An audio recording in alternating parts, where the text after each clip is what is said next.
Welcome to the Pocket Check, an everyday carry podcast. I am your host, Kyler, and today we're going to be talking about Spyderco.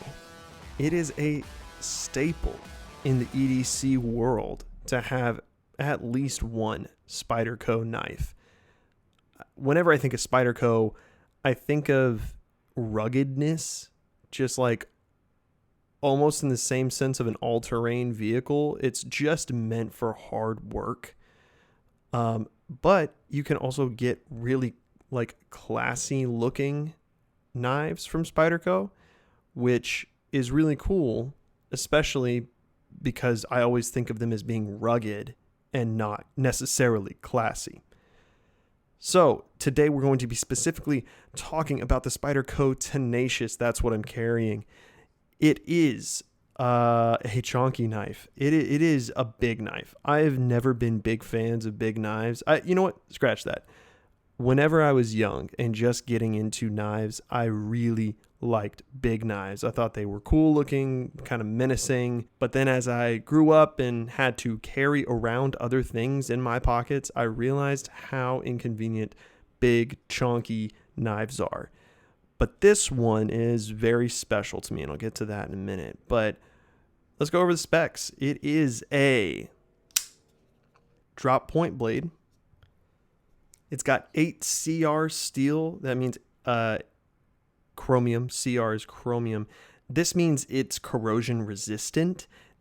That does not mean it will not rust. It will rust if you keep it in a humid environment, if there is moisture.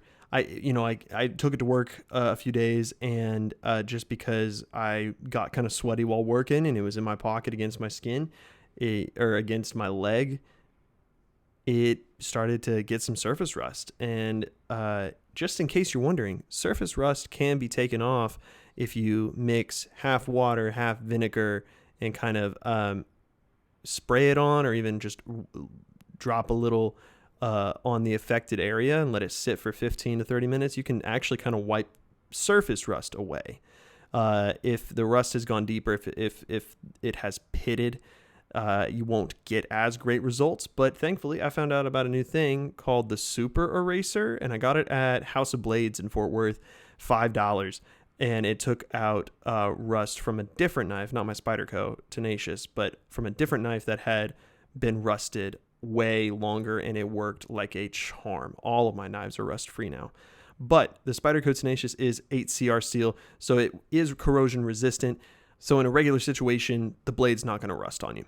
It's got a full flat grind on the blade, so the blade has been ground from the edge to the spine, and it of course has the trademark round hole that all Spydercos have.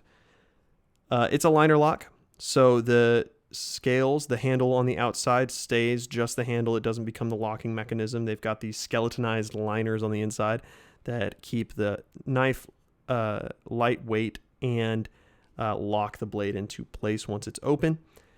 The scales themselves are black G10. They're textured, so you can get a good grip, good feel for them.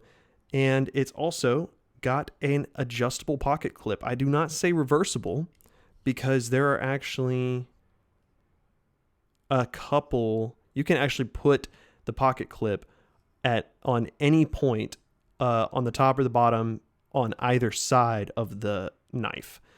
If you have one of the knife torque screws, the ones that you can get them anywhere online, especially Blade HQ. I got myself a Kershaw knife screwdriver, the bit driver. But you can just take the 3 screws out and hold on to them and move the pocket clip anywhere and just screw it back on in minimal time. I did it one day to adjust it from a tip down carry, which is what it came as, and I adjusted it to a tip up carry, which I prefer. And it was so simple. A monkey could do it. It overall, when it's closed, the length is 4.5 inches, around there. And then when it's open, it's about 7.5 inches. So again, it's kind of got a chonkiness to it. It's not a small knife. I will say a really cool feature is that on the kind of bottom of the back end of the knife, like where your thumb kind of reaches the end of the handle material and goes up to the actual steel, they've put in a little textured spot so your thumb can sit gently up against the blade itself, the steel, and you can get some good pressure, some good cutting pressure onto your knife from the position that your hand naturally grips in. It's a great knife, super slicey, super fidgety. And even though it is a chunkier knife, like it's wider than most of my other knives, it's still a slim profile. So it's not like just this massive, gun grip in your pocket.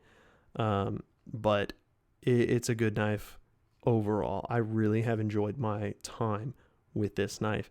And it's also special to me because of it was a gift. A family friend named Bruce gifted this to me. He sent me a very heartfelt letter in the mail with this attached, saying basically that he loved that when we got to hang out recently, he loved to find out that I collect knives, and he wanted to get me one. And so he sent me the one that he would have picked out for himself. And little did he know, I was going to buy this exact knife a month later.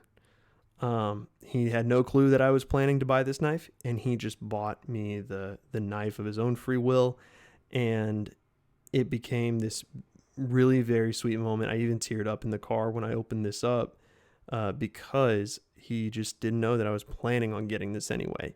So I'm very thankful to Bruce for giving me this knife. It's a very sweet gift. It's definitely in my top 5 of all the knives that I own. So anyway, that's what I'm carrying today. That's the story. I hope y'all have a good day. I hope you have a knife that you can put in your pocket that reminds you of a good story like this. And as always, remember to cut away from you. Bye, guys.